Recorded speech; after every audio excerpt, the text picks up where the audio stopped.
Hello friends, welcome to my channel KY education. कैसे हो आप सब? I hope you guys are good. आज हम स्टार्ट कर रहे हैं जीएस की न्यू सीरीज हिस्ट्री इतिहास। जब ये जीएस की सीरीज क्या होता है, जीएस जनरल स्टडीज।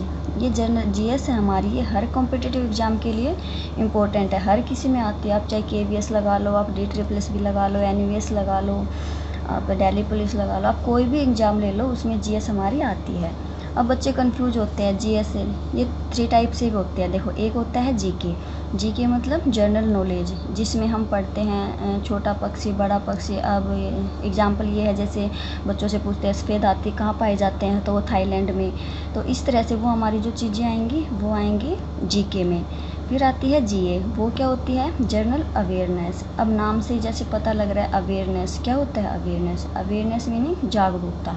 हम हमारी सोसाइटी के प्रति कितने जागरूक हैं, कितना हम सोचते हैं सोसाइटी को लेके, तो वो हमारा आएगा जनरल अवेयरनेस में। इसका मतलब इसमें जो करंट अफेयर्स है वो आते हैं हमारे जीए में।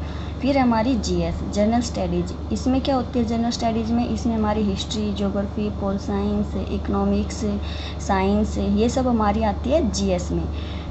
तो ये हमारी इम्पोर्टेंट होती है, हर एग्ज़ाम में आती है। तो आज हम करेंगे जीएस की न्यू सीरीज, जिसमें हम करेंगे हिस्ट्री मीन्स इतिहास है। क्या होता है इतिहास? अब बहुत से बच्चों को बोरिंग लगता है कि इतिहास बहुत बोरिंग सब्जेक्ट है। तो देखो, ना ही तो पढ़ने वाला बोरिंग होना चाहिए, वो भी इंटरेस्ट लेके पढ़ना चाहिए उसे भी, और पढ़ाने वाला भी इंटरेस्टिंग होना चाहिए। तो कोई भी सब्जेक्ट बोरिंग नहीं होता है। तो हिस्ट्री क्या होता है? हिस्ट्री इतिहास का मीनिंग क्या होता है? जो समय, जो टाइम पीरियड बीत चुका है, जो ख़त्म हो चुका है, जिसमें हम कुछ एडिट नहीं कर सकते, उसको हम बोलेंगे इतिहास। अब क्या होता है इतिहास? इतिहास के बारे में हम कैसे पता करें? हमें कैसे पता कि पहले कैसे लोग थे, कैसे वो रहते थे, क्या वो करते थे? हम कैसे जानेंगे? हमें तो नहीं पता पहले क्या था क्या नहीं। तो हमें सोर्सेज के द्वारा पता लगता है कि पहले हमारा जीवन कैसा था, पहले सबसे पहले कौन मानव था, उसका नाम क्या था, कैसे का हमारा जीवन यहाँ तक पहुँचा है। तो उसके बारे में हमें ऐतिहासिक स्रोतों से पता लगता है। हम ये हिस्ट्री का इंट्रोडक्शन से स्टार्ट कर रहे हैं, फिर आगे जाके पूरा कवर होता जाएगा धीरे धीरे। तो सबसे पहले आते हैं हिस्टोरिकल सोर्सेज करेंगे हम। आप सबसे पहले ये ध्यान रखो, फादर ऑफ हिस्ट्री किसे कहा जाता है? हेरोडोटस को। फादर ऑफ हिस्ट्री कहा जाता है हेरोडोटस को। फिर आता है प्राचीन भारतीय इतिहास को स्रोतों के आधार पर हम 3 भागों में बांटते हैं।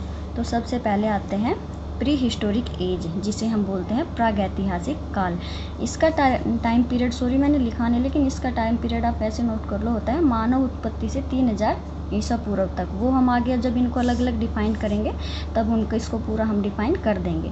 तो इसका टाइम पीरियड है मानव उत्पत्ति से 3000 ईसा पूर्व तक, 3000 ईसा पूर्व तक।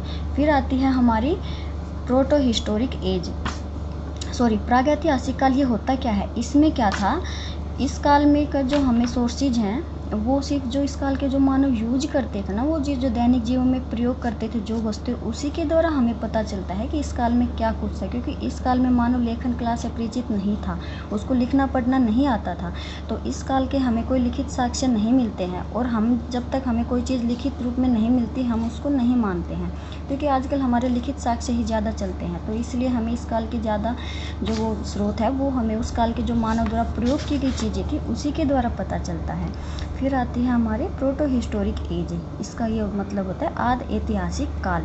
इसमें क्या था? इसमें मानव को लिखना पढ़ना तो आ गया था, उसको जानकारी हो गई थी, लेकिन जो वो लिपि प्रयोग करते थे वो लिपि पढ़ी नहीं जा सकी अभी तक। तो इसलिए इस काल का भी हमें सोर्सेज कम मिलते हैं। जैसे कि इसमें आती है हमारी सिंधु घाटी सभ्यता है, हमारी वैदिक सभ्यता है, वो इसके एग्जाम्पल है। थर्ड हमारा है हिस्टोरिक एज, जिसे हम बोलते हैं ऐतिहासिक काल। इसमें क्या था? मानव को लिखना पढ़ना भी आ गया था, वो लेखन कला से परिचित हो गया था, और जो वो लिपि है वो भी हमारी पढ़ी जा चुकी है। तो इस तरह से हम देखा जाए तो हम हिस्टोरिकल सोर्सेज को सबसे ज़्यादा इम्पोर्टेंट मानते हैं हमारे हिस्ट्री में। इन्हीं के द्वारा हमें पता चलता है कि पहले कैसे क्या था, कैसे क्या जनजीवन था, जो भी था वो हमें हिस्टोरिक एज के द्वारा पता चलता है। फिर इन हिस्टोरिक एज को जो हमारे स्रोत है, जो ऐतिहासिक स्रोत है ये हिस्टोरिक, इसको विद्वानों ने 3 टाइप्स में डिवाइड कर दिया इन स्रोतों को। सबसे पहले डिवाइड किया उन्होंने पुरातात्विक स्रोत। इसमें हमारे क्या आते हैं? जैसे अभिलेख हो गए हमारे, स्मारक हो गए, मुद्राएं हो, इनको हम डिफाइन करेंगे अभी। अभिलेख हैं, स्मारक हैं, मुद्राएं हैं, मोहरें हैं और मूर्ति आ गई। फिर उसके बाद था साहित्यिक स्रोत है, इसमें हमारे जैसे ये धार्मिक साहित्य आ गई। धार्मिक साहित्य में हमारे क्या आ गए, वैदिक ग्रंथ है, ब्राह्मण ग्रंथ है, बौद्ध साहित्य और जैन साहित्य है। साहित्यिक स्रोत दो प्रकार से होते हैं। फिर दूसरा है धर्मेतर साहित्य, इसमें हमारे धर्मसूत्र आ गए, स्मृति आ गई, अर्थशास्त्र, महाभाष्य, मुद्रा, राक्षस, इसके अंदर ये आते हैं जैसे लिखी हैं। अब सबसे पहले हम थर्ड है फिर विदेशी यात्रियों का विवरण। अभिलेख क्या होते हैं, इनके अध्ययन को हम पुराभिलेखा शास्त्र कहते हैं, एपिग्राफी बोलते हैं। ये जो हमारे अभिलेख थे ये धातु की प्लेटों तथा पत्थरों पर उकेरे गए थे।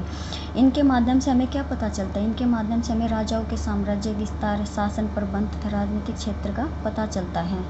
जैसे ऐहोल अभिलेख है, प्रयाग प्रशस्ति है, इसमें क्या करते थे, जो राजा थे वो एक पत्थर पर अपने जो साम्राज्य विस्तार उनका सबका उकेर के और उनको छपवा देते थे। तो इस प्रकार से हमें इनका पता लगता है। फिर आते हैं हमारे स्मारक। स्मारकों में हमारे क्या आते हैं, भवन होते हैं, मंदिर होते हैं, स्तूप हैं, विहार हैं।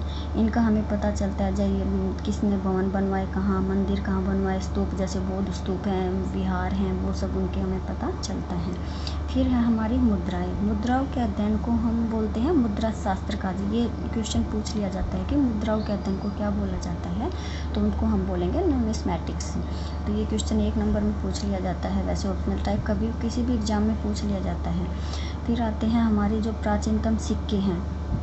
प्राचीनतम सिक्के हमारे कौन से हैं, वो हैं हमारे आहत सिक्के। ये सिक्के ईसा पूर्व 5वीं शताब्दी में प्रयोग किए गए थे। तो आहत सिक्के सबसे पहले कब प्रयोग किए गए थे, ये किए गए थे ईसा पूर्व 5वीं शताब्दी में प्रयोग। अब जैसे सिक्के हैं ये पूछ लिया, जैसे सर्वाधिक स्वर्ण सिक्के किसने चलाए थे, तो वो चलाए थे गुप्त वंश ने। तो आप ऐसे क्वेश्चन याद कर लेना, लेकिन हम इनको आगे चलकर डिफाइन करेंगे।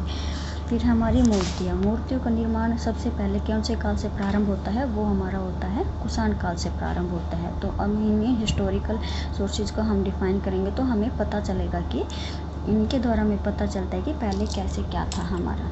फिर है वैदिक साहित्य। वैदिक साहित्य में हमारे ब्राह्मण ग्रंथ है, जैसे वेद है, उपवेद है, वेदांग है, आरण्यक है, और पुराण और महाभारत, रामायण, इनको भी हम ब्राह्मण ग्रंथ में ही पढ़ते हैं। इनको भी हम ऐतिहासिक सोर्सेज में ही रखते हैं इनको। फिर अब हम करेंगे वेद। वेद क्या थे, वेद थे संख्या में 4। वो कौन कौन से थे, ऋग्वेद थे, यजुर्वेद, सामवेद, अथर्ववेद। ये तो आप सभी पता होगा, आप सभी स्टूडेंट्स को पता होगा कि ये कैसे थे, 4 थे। इनको हम आगे चल के बाद में डिफाइन करेंगे। वेदों की संख्या 4 है।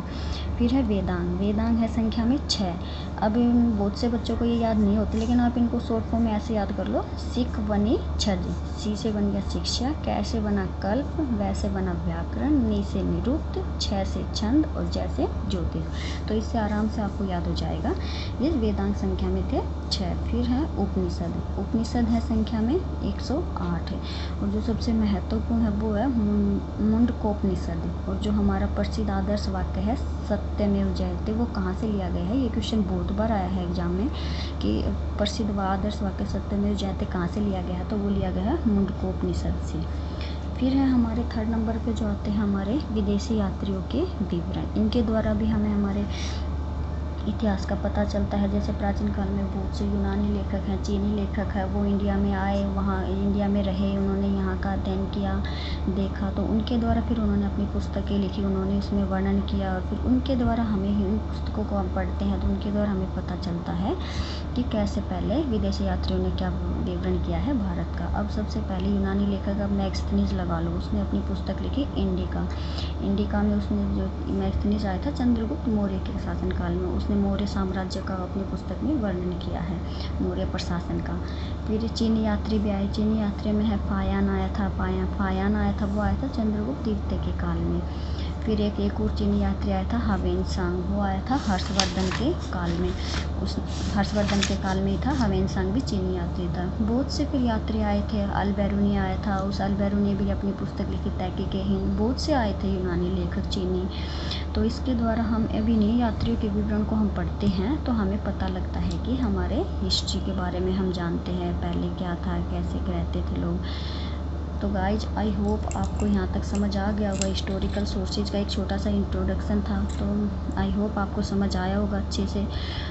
अब आप वीडियो देखने के बाद आप चैनल को लाइक करना एंड से वीडियो को लाइक करना और चैनल को सब्सक्राइब करना और ज़्यादा से ज़्यादा शेयर करना। Okay bye, thank you.